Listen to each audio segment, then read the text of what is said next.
Hi అండి, welcome to సాయిస్ kitchen. బాగున్నారండి మీరు? మేమైతే బాగున్నామండి. ఇప్పుడైతే మీకోసం నేను పకోడీ రెసిపీ అయితే చేసి చూపిస్తానండి. ఇది డిఫరెంట్గా చేసి చూపిస్తాను. క్యాప్సికమ్ ఇంకా ఆనియన్స్తో పకోడీ అయితే చేసి చూపిస్తానండి. ఇది పిల్లల లంచ్ బాక్సుల్లోకైనా ఈవినింగ్ స్నాక్స్గా అయినా టీ టైంలో అయినా సరే బాగుంటాయండి. ఈ పకోడీ అయితే సూపర్గా ఉంటుంది. ఈ విధంగా చేసేసుకోండి. ముందుగా అయితే మీడియం సైజు 3 ఆనియన్స్ తీసేసుకొని ఈ విధంగా సన్నగా తురిమేసుకోనండి. సన్నగా కట్ చేసేసుకోవాలి ఈ విధంగా. ఇప్పుడు ఇది పక్కన పెట్టేసుకొని ఒక పెద్ద సైజు క్యాప్సికమ్ తీసేసుకొని ఆనియన్స్ ఏ విధంగా అయితే కట్ చేసుకున్నానో అదే విధంగా సన్నగా కట్ చేసుకోవాలండి. ఇవి కూడా ఈ లోపల ఉన్న గుజ్జును తీసేసేయాలండి. తీసేసుకొని సన్నగా ఈ విధంగా తురిమేసుకోవాలి. పెద్దగా కాకుండా చిన్నగా సన్నగా ఈ విధంగా ఉండాలండి. ఈ విధంగా తురిమేసుకొని ఇప్పుడు ఇవి ఒక మిక్సింగ్ బౌల్ తీసేసుకుందామండి. ఒక బేసిన్ తీసేసుకొని ఇందులో అయితే ఈ ఆనియన్స్ కట్ చేసి పెట్టుకున్న ఆనియన్స్, కట్ చేసి పెట్టుకున్న క్యాప్సికమ్ ఈ రెండు కూడా వేసేసుకుందాం. వేసేసుకొని 1 కప్పు శనగపిండి వేసుకుందామండి. 1 కప్పు శనగపిండికి 1/2 కప్పు బియ్యపు పిండి అండి. 1/2 కప్పు బియ్యపు పిండి వేసుకుంటాను. ఇందులోనే 1 టేబుల్ స్పూన్ వరకు జీలకర్ర, ఇందులో కొద్దిగా గరం మసాలా అండి. 1/2 టేబుల్ స్పూన్ వరకు గరం మసాలా వేసుకోండి. ఇప్పుడు ఇందులో కొద్దిగా పసుపు అండి. కలర్ రావడం కోసం కొద్దిగా పసుపుని అయితే వేసుకుంటాను. 1/4 టేబుల్ స్పూన్ వరకు పసుపు వేసుకోండి. టేస్ట్కి సరిపడా సాల్ట్ అండి. టేస్ట్కి సరిపడా ఇప్పుడే సాల్ట్ వేసేసుకోవాలి. ఇందులోని మీరు కారం తినే పట్టు చూసుకొని కారాన్ని అయితే వేసేసుకోండి. నేనైతే 2 టేబుల్ స్పూన్ వరకు వేసుకుంటాను. ఈ మనకి క్యాప్సికమ్ కూడా కొద్దిగా ఘాటుగా ఉంటుంది కాబట్టి కొద్దిగా తగ్గించే వేసుకోండి కారం అయితే. ఇప్పుడు ఈ మొత్తాన్ని కూడా కలిపేసుకుందామండి. వాటర్ వేయకుండా ముందుగా ఈ విధంగా కలిపేసుకోవాలి. ఈ విధంగా అడుచుకుంటూ కలిపేసుకుంటే మనకి ఆనియన్స్ అనేది మనకి కొద్దిగా విడివిడి వస్తాయండి. విడివిడిగా చూడండి ఈ విధంగా సన్నగా వచ్చేస్తాయి.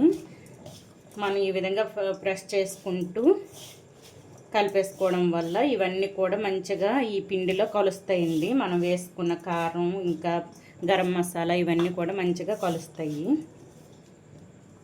చూడండి ఈ విధంగా కలిపేసుకోవాలండి. చూసారా ఆనియన్స్ మొత్తం కూడా ఈ విధంగా విడొచ్చాయి. చూడండి ఒకదానికొకటి అంటికిపోకుండా ఈ విధంగా విడొచ్చేయండి. అందుకోసమని మనం ఈ విధంగా ప్రెస్ చేసుకుంటూ కలిపేసుకోవడం వల్ల ఈ విధంగా ఆనియన్స్ విడివిడిగా వస్తాయండి. ఇప్పుడు చూసుకొని కొద్దిగా వాటర్ వేసుకొని కలిపేసుకోండి. మరీ పలచగా కాకుండా కొద్దిగా గట్టిగా కలిపేసుకోవాలండి. కొద్దిగా ఈ విధంగా వేసుకుంటూ కలిపేసుకోవాలి. మొత్తం ఒకేసారి వేసుకున్నారంటే పిండి అనేది పలచపడిపోద్దండి. మనకి పిండి ఈ క్యాప్సికమ్ ముక్కలకి ఆనియన్స్ ముక్కలకి పట్టదండి. ఆ విధంగా ఎక్కువ వాటర్ వేసేసుకుంటే చూసారా ఈ విధంగా కలిపేసుకోవాలి. చూసారా కొద్దిగా అండి 1/4 కప్పు కంటే తక్కువ పడ్డాయండి వాటర్ అయితే. 1/4 కప్పుకి తక్కువ 3-4 టేబుల్ స్పూన్ వరకు పడ్డాయి. ఈ విధంగా కలిపేసుకోవాలి.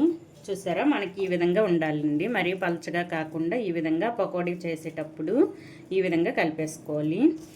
ఇప్పుడు ఇదైతే మనకి రెడీ అయిపోయిందండి. ఆయిల్ కూడా నేను వేడి చేసి ఉంచేసుకున్నాను. ఇదైతే వేయడం స్టార్ట్ చేద్దామండి.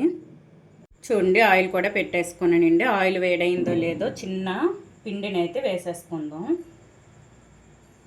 చిన్నగా ఈ విధంగా వేసుకొని చెక్ చేద్దామండి. ఇది వేగి పైకి వచ్చిందంటే మనకి కరెక్ట్గా ఆయిల్ వేడైనట్టండి. చూడండి మనకైతే ఆయిల్ వేడైపోయింది. ఇప్పుడు ఇదైతే వేసేసుకుందాం పకోడీ అయితే. ఇప్పుడు కొద్దిగా మరొక్కసారి ఈ విధంగా మొత్తం కూడా కలిపేసుకోండి. ఈ విధంగా కలిపేసుకొని పిండి మాత్రం ఈ విధంగా ఉండాలండి. మనం కలుపుకునేటప్పుడు పకోడీ పిండి అనేది ఈ విధంగా చేసేసుకోవాలి. ఇప్పుడు కొద్దిగా తీసుకుంటూ కొద్దిగా పెద్ద సైజులో ఈ విధంగా వేసేసుకోండి. చూడండి ఈ విధంగా చిన్నగా కాకుండా చూడండి ఈ విధంగా వచ్చేటట్టు వేసేసుకోవాలి. ప్యాన్కి ఎన్ని సరిపోతాయో అన్నీ ఈ విధంగా వేసేసుకోండి. కొద్దిగా కాకుండా కొద్దిగా చూడండి ఈ విధంగా తీసుకొని అంతే అండి, ఈ విధంగా వేసేసుకోవాలి. మొత్తం కూడా ఇంతే అండి, ఈ విధంగా తీసుకుంటూ వేసేసుకోవడమే. ఫ్లేమ్ మీడియంలో ఉంచేసుకొని వేసేటప్పుడు మాత్రం ఫ్లేమ్ మీడియంలో ఉంచేసుకొని వేసుకోండి. చూడండి ఈ విధంగా మొత్తం వేసుకొని ఒక 2-3 మినిట్స్ తర్వాత కలుపుకోవాలండి. మనకి వెంటనే వేగదు కదండి, అందుకోసమని ఒక 2-3 మినిట్స్ తర్వాత రెండు వైపులు కూడా తిప్పుకొని కలిపేసుకోవాలి. చూడండి నేను వేసి అయితే 3 మినిట్స్ అయిందండి. ఇప్పుడైతే కొద్దిగా ఈ విధంగా కలిపేసుకోవాలి. చూడండి ఈ విధంగా మధ్యలోంచి కలిపేసుకోండి, లేకపోతే విడిపోద్దండి. ఫ్లేమ్ మీడియంలో ఉంచేసుకొని ఈ విధంగా కలిపేసుకోవాలి. రెండు వైపులు కూడా ఈ విధంగా తిప్పుకుంటూ ఫ్లేమ్ మీడియంలో ఉంచేసుకుంటూ వేయించుకోవాలండి. ఇంకా మీకు అవసరమైతే మీడియం టు హై ఫ్లేమ్లో పెట్టేసుకొని కొద్దిగా పెట్టేసుకోవాలి. హై ఫ్లేమ్లో మరీ ఎక్కువ పెట్టేసుకున్నారంటే మనకి క్యాప్సికం వేసాం కాబట్టి ఇది లోపల ఉడకదండి, బయట ఉడికేస్తుంది. అందుకోసమని ఫ్లేమ్ మీడియం నుంచి కొద్దిగా హై ఫ్లేమ్కి పెంచుకుంటూ వేయించుకోవాలి. మరొక 2-3 మినిట్స్లో అయితే మనకి పకోడా రెడీ అయిపోద్దండి. చూడండి క్యాప్సికం ఆనియన్ పకోడీ అయితే మనకి రెడీ అయిపోయిందండి. ఈ విధంగా వేయించుకోవాలండి, మంచి గోల్డెన్ కలర్లో ఈ విధంగా వేయించుకోవాలి. ఇప్పుడు ఇది ప్లేట్లో వేసేసుకుందాం. కొద్దిగా హై ఫ్లేమ్ పెట్టేసుకొని వేయించుకోనండి. చూసారా మనకి బయట కొన్నట్టు వచ్చింది. మనం బయట ఏ విధంగా అయితే కొనే టేస్ట్ ఉంటుందో ఆ టేస్ట్ వస్తుందండి ఈ విధంగా చేసుకుంటే. ఇప్పుడు ఇదైతే పక్కన పెట్టేసుకొని ఇంకొద్దిగా పిండి ఉందండి, అది కూడా సేమ్ ఇదే విధంగా వేయించుకోవాలి. చూడండి ఇంకొద్దిగా ఉంది, ఇది కూడా సేమ్ నేను ఇప్పుడు ఏ విధంగా వేసుకున్నానో అదే విధంగా వేయించి చూపిస్తానండి. ఇది కూడా వేసుకొని చూడండి చాలా టేస్టీగా ఉండే ఆనియన్ క్యాప్సికం పకోడీ అయితే మనకి రెడీ అయిపోయిందండి. ఈ విధంగా అయితే చేసేసుకోండి, చాలా టేస్టీగా ఉంటుంది. పిల్లలకైనా పెద్దవాళ్ళకైనా చాలా ఇష్టపడతారండి. ఇప్పుడు సేమ్ నేను చేసే విధంగా చేసుకోండి, సూపర్గా ఉంటాయి. చూసారా ఆయిల్ కూడా మనకి ఎక్కువ లాగలేదండి, ఎక్కువ పీల్చుకోలేదు. చూడండి లోపల వరకు మంచిగా మనకు ఉడికాయి. ఆనియన్స్ ఇంకా క్యాప్సికం కూడా మంచిగా ఉడికింది.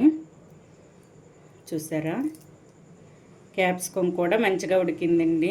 ఈ విధంగా క్రిస్పీగా వచ్చాయి. ఈ విధంగా అయితే చేసేసుకోండి పకోడీ అయితే. ఈ ఆనియన్ క్యాప్సికంతో చేసిన పకోడీ రెసిపీ కనుక మీకు నచ్చినట్లయితే అండి లైక్ చేయండి, షేర్ చేయండి, నా ఛానల్ను సబ్స్క్రైబ్ చేసుకోండి. ఓకే బాయ్ అండి.